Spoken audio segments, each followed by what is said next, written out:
की एक्झामची रिक्वायरमेंट काय आहे, की म्हणजे एक्झाम काय डिमांड करते, की फॉर एक्झाम्पल युपीएससी बद्दल बोलायचं झालं तर की सगळेजण म्हणतात की पीवायक्यू पीवायक्यू पीवायक्यू, पण मग तुम्हाला पीवायक्यू अनालिसिस कसं केलं पाहिजे याचं तुम्हाला स्वतः अक्कल असली पाहिजे. म्हणजे क्लास एखादा किंवा एखादं युट्यूब चॅनल पीवायक्यू अनालिसिस करून सांगतंय आणि तेच तुम्ही अप्लाय करायला पाहिजे असं नाहीये. दुसऱ्यानं कालवून दिलेलं अन्न किती दिवस तुम्ही पचवणार आहे? ज्यावेळी तुमच्या स्वतःवर कालवायची वेळ येईल त्यावेळी तुम्हाला ते कालवू शकताय का, पहिला क्वेश्चन. आणि कालवू शकत नाही ते तुम्हाला पचणार आहे का? सो तुम्हाला ते एक्झामची डिमांड पहिली कळाली पाहिजे. आणि म्हणजे प्रत्येक स्टेजची रिक्वायरमेंट वेगळी आहे. प्रीला वेगळा रिक्वायरमेंट आहे, मेन्सला वेगळी रिक्वायरमेंट आहे, मुलाखतीला वेगळी रिक्वायरमेंट आहे. सो त्या विद्यार्थ्याला इतका अवेअरनेस असला पाहिजे. आणि तो अवेअरनेस वाढायचं म्हणजे तो अवेअरनेस जर आपल्याला वाढवायचा असेल तर मे बी थोडं सोशल मीडिया म्हणण्यापेक्षा किंवा ते जे पब्लिक प्लॅटफॉर्म्स आहेत त्यांचा चांगल्या प्रकारे वापर करायला पाहिजे. दुसरा की त्या विद्यार्थ्यांना चांगल्या विद्यार्थ्यांच्या संगतीत राहिलं पाहिजे पुण्यामध्ये वगैरे येऊन. मे बी मी म्हणेन की मित्र हा बनव्यात कार्यासारखा असतोय. सो त्याप्रमाणे मला चांगले मित्र भेटले, दुसरे मित्र भेटले सगळे बिनव्यसनी होते. बाकी कसलाही नाद नव्हता.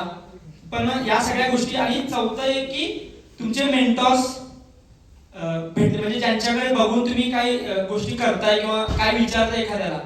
कारण ज्यांनी ऑलरेडी प्री पास झालेली नाहीये अशा मुलाला मी प्री बद्दल विचारायला गेलो तर तो मला काय सांगणार आहे? सो मग अशा विद्यार्थ्यांचा ऍक्सेसिबिलिटी जास्त असली पाहिजे असं मला वाटतंय. सो या 3-4 गोष्टींचा मध्य साधला तर त्या विद्यार्थ्याला आपल्याला योग्य वळणावर न्यायला मदत होईल असं वाटतंय. पण मग तेच की सर की इव्हेंच्युअली व्हॉट मॅटर्स की इच्छाशक्ती त्या विद्यार्थ्याची खूप जास्त मॅटर करते की सक्सेस व्हायचं असेल तर. पुढचा प्रश्न जो आहे तो सोनल आणि अंजलीला मला विचारायचा आहे की बऱ्याच वेळा असं दिसतं की मराठवाडा असेल, विदर्भ असेल किंवा ग्रामीण भाग असेल, मुली ग्रॅज्युएट होतात. ग्रॅज्युएट झाल्यानंतर मग घरच्यांचं म्हणणं असतं की बाबा आता मुलीचं लग्न करायला पाहिजे. आणि मग मुली असं आई वडिलांना सांगतात की मी 2-3 वर्ष आता पुण्याला जाते, अभ्यास करते.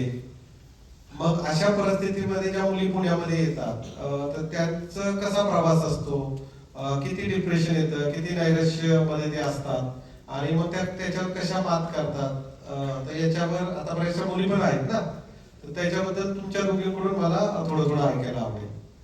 पहिलं एक वाक्य सांगेन की असं म्हणतात की मुलगी झाली हो आणि अशी मुलगी मिळायला भाग्य लागतं.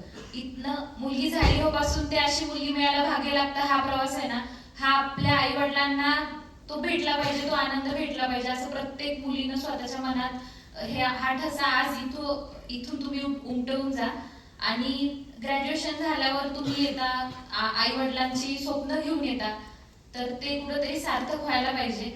आणि आल्यावर म्हणजे मुलींना असं दुसरा कुठला असं हे नाहीये की स्ट्रगल आहेत खूप, मुलांपेक्षा खूप जास्त काही करावं लागतंय. उलट मी म्हणते की मुलींच्या अंगातच एक पहिल्यापासूनच ते एकदम हार्डवर्किंग असतात आणि मॅनेज करतात सगळ्या गोष्टी. तर अभ्यास होतोच, अभ्यासाचा प्रश्न नाही. फक्त पुण्यात आल्यावर आपण पेठेत राहतो आणि पेठेच्या जवळ अगदी पूर्ण मार्केट एरिया आहे, तर त्या मार्केट पासून थोडंसं लांब राहून अभ्यासात जास्त लक्ष दिलेलं, म्हणजे अभ्यासात जास्त लक्ष द्या.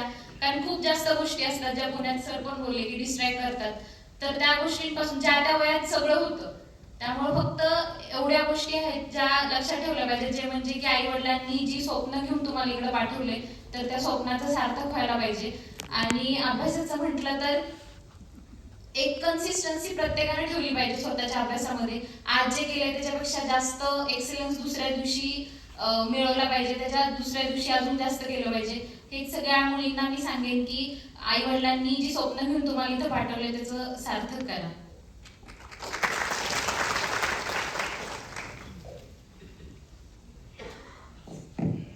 हॅलो, ऍक्च्युली सरांनी प्रश्न विचारला प्रत्येक मुलीच्या आणि प्रत्येक इथे जे स्पर्धा परीक्षा तयारी करतात त्या सगळ्यांच्या मनामध्ये असणार आहे.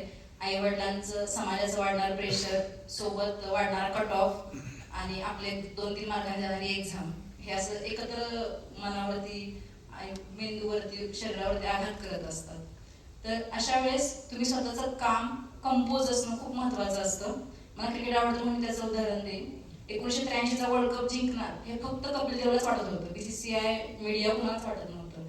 बिकॉज त्याचं एक वाक्य आहे कपिल देवचं, passion doesn't come with pressure. If it is come with pressure, it is not your passion. जर तुम्ही तुमच्या पॅशनचं प्रेशर घेत असाल तर ते तुमचं पॅशनच नाही. You have to change your passion, असं मला म्हणायचंय. त्यामुळं आई वडिलांचं टेन्शन त्यांना आलं किंवा तर तुम्ही आपल्या जवळचे जे कोण असतील, माझ्यासाठी माझी बहीण खूप मोठी, जसं क्रिकेटमध्ये द्रविड असतो तसं माझ्यासाठी ती होती.